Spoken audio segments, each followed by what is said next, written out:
کہتے ہیں جب جبلہ اہم کے خلاف ہم لڑنے گئے تو روم کی فوجیں بھی تھی اور عرب کے دیگر قبائل کی فوجیں بھی. کہتے ہیں ہمارے سپہ سالار کا نام حضرت خالد بن ولید تھا. معمولی آدمی نہیں جسے نبی پاک نے فرمایا یہ اللہ کی تلوار ہے. سیف اللہ خالد بن ولید سپہ سالار تھے. لیکن کہتے ہیں کہ ہم نے ذرا سا حملہ کیا تو انہوں نے اتنی سخت ہم پر مزاحمت کی کہ مسلمان کہنے لگے آج بچ کے نہیں جائیں گے. کہتے ہیں ہم سارے حضرت خالد بن ولید کے قریب گئے. یہ کوئی ہم نے نہیں حوالہ لکھا, یہ تاریخ اسلام, ان کو سارے مسالک پڑھتے. کہا حضرت خالد بن ولید سے کہ حضور مسئلہ کیا ہے, کسی جنگ میں پیچھے نہیں اٹھے, آج کیا ہوا؟ جناب خالد بن ولید کہنے لگے میری ٹوپی گھر رہ گئی ہے. میری کوئی نہیں سمجھ آئی آپ کو؟ میری تو نے کہا حضرت صاحب ٹوپی ہم سے لے لیں. کہنے لگے وہ والی نہیں, میرے والی رہ گئی ہے. کہا ٹوپی کا جنگ سے کیا مطلب ہوا, تلوار سے کیا مطلب ہوا؟ تو آپ فرمانے لگے میں نے اپنی ٹوپی میں نبی پاک کے 3 بال مبارک سیے ہوئے ہیں, 3 منہ مبارک. امت غور کرے اس بات پر, 3 منہ مبارک ہے ٹوپی کے اندر سیے ہوئے. فرمانے لگے تلواریں تو سب کے پاس ہیں, مجھ سے بہادر سیانے بندے بھی ہیں, پر جب میں حضور کے منہ مبارک سر پہ رکھ کے میدان میں نکلتا ہوں تو فرمایا پھر اللہ مجھے ہر میدان میں کامیابیاں عطا فرماتا ہے.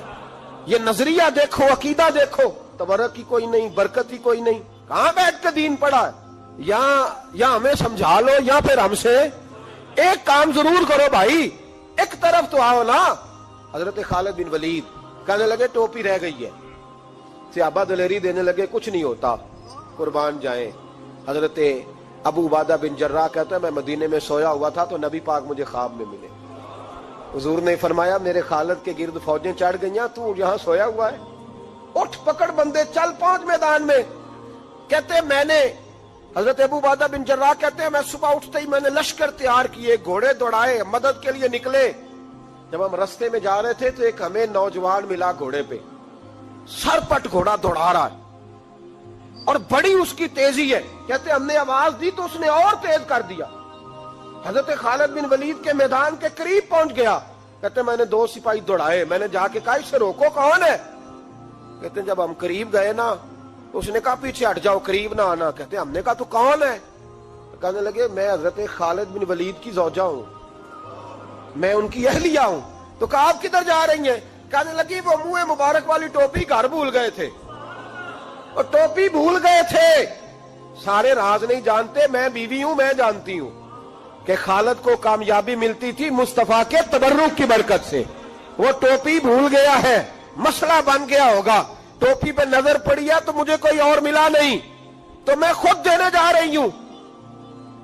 حضرت ابو عبادہ بن جراح کہتے ہیں ہم نے کہا کہ ہمیں دے دو بہن, ہم دے دیں گے. کہنے لگے نہیں, ہمیں پتا ہے اس کا ادب کس طرح کرنا ہے, کیونکہ ہمارے گھر میں رہتی ہے تو ہمیں پتا ہے ادب.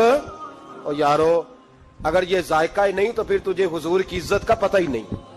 اگر تو حضور کے تبرک سے آشنا ہی نہیں پھر تجھے پتہ ہی نہیں رسول اللہ کے مقام کا.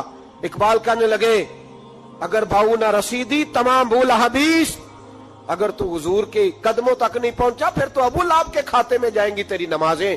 میرے مصطفیٰ کریم سید عالم صلی اللہ علیہ وسلم کی وہ ٹوپی لے کر زوجہ کہنے لگی تمہیں ادب کا نہیں پتا, میں ہی جاؤں گی.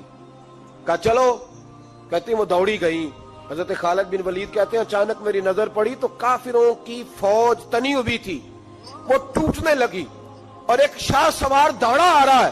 تو میں نے کہا یہ اکیلا جوان صفے کاٹتا آ رہا ہے, ہم لڑ رہے تھے تو یہ فوج ہم پر چڑھ آئی تھی, اکیلا جوان.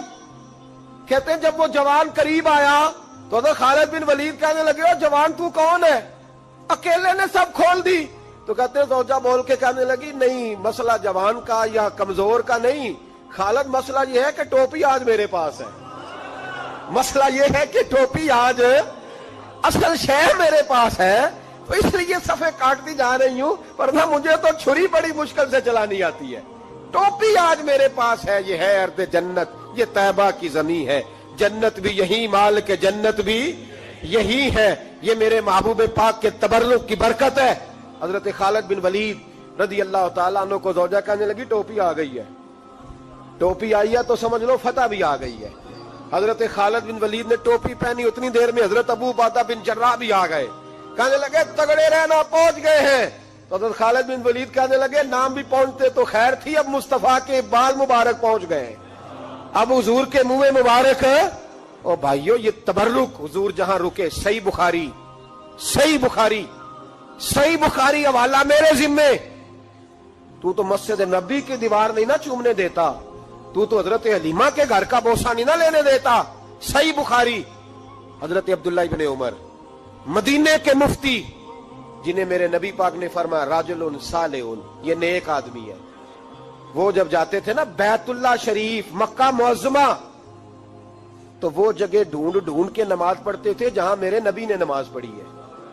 سارا بیت اللہ حرم نہیں, لیکن وہ جگہ ڈھونڈ ڈھونڈ کے جہاں میرے رسول نے نماز پڑھی ہے, حضور نے جہاں نماز پڑھی. بھائیو اگر حضور علیہ السلام کے قدموں کی مٹی سے پیار ہوگا تبھی تو مصطفیٰ سے ہوگا. لیکن یہاں یہ ظلم ہے امت کے ساتھ, یہ زیادتی ہے. میں کہتا ہوں کہ یہاں ہمیں بتاؤ ان حدیثوں کا کیا ترجمہ کریں, قرآن مجید کی ان آیات کا کیا ترجمہ. حضرت ام سلمہ حضور کی زوجہ ہیں, بخاری مسلم, ان کے پاس حضور کا ایک بال مبارک تھا, چاندی کی ڈیبیا میں بند کر کے رکھا ہوا. جو لا علاج مریض ہوتا وہ حضرت ام سلمہ کے پاس لایا جاتا. وہ کہتی پیالے میں تھوڑا پانی لاؤ. پیالے میں پانی آتا تو وہ منہ مبارک کو پیالے میں ذرا بھگو دیتی, کہتی لو پی لو, اللہ شفا عطا کر دے گا. لا علاج. حضرت انس بن مالک 10 سال حضور کی نوکری کی. لوگ پوچھتے انس کیا کمایا ہے, کہنے لگے جو کمایا ہے وہ صندوق میں بند کر کے رکھا ہے. 10 سال نوکری کی نبی پاک, جو کمایا بند کر کے. انتقال کا وقت آیا تو حضرت ثابت بنانی کو بلایا, آپ کے شاگرد تھے, کہنے لگے جب بکسا کھول کے لا. کھول کے لائے تو ایک ڈبیا نکلی, فرمایا اسے بھی کھول. جب اسے بھی کھولا ایک منہ مبارک نکلا. کل زندگی کی کمائی, نبی پاک کا اقبال مبارک. کہا اس کا کیا کرنا ہے؟ فرمانے لگے جب مر جاؤں نا غسل دے کے تو میری منہ کھول کے زبان کے نیچے رکھ دینا. حضور اس کا کیا فائدہ؟ پر میں جب فرشتے حساب لینے آئیں گے من ربو کا بولیں گے, پہلا لفظ کہنے کے لیے منہ کھولوں گا تو سامنے حضور کا منہ مبارک ہوگا. پس مردن فرشتوں نے جو